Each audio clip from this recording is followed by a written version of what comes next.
again, we see that they've prayed to the Lord to send out workers into the field, right, to go and minister. And now we see the Lord's answered those prayers.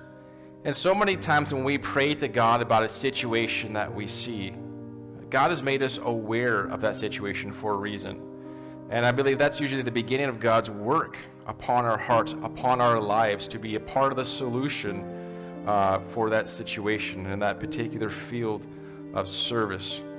And I've learned over the years when people come to me and they say, "Hey, Pastor Tim, I see the situation in town and there's a need.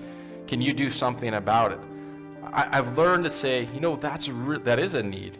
Perhaps God will give you the heart to see if you can be a part of the solution. Because if he's making you aware of it, most likely he's going to allow you to be part of helping in that situation. And that was kind of the way it worked for my wife and I years ago in California. We had been serving our local church for many years, and we were participating in Harvest America with Pastor Greg Laurie, and we were part of the live stream and helping coordinate that with local churches in our area. And we looked on the map and we saw there were a whole bunch of host churches on the West Coast and a whole bunch on the East Coast. And we looked at the Midwest and there was like nothing in the Midwest. There wasn't even one in Minnesota. We're like, well, that's kind of strange.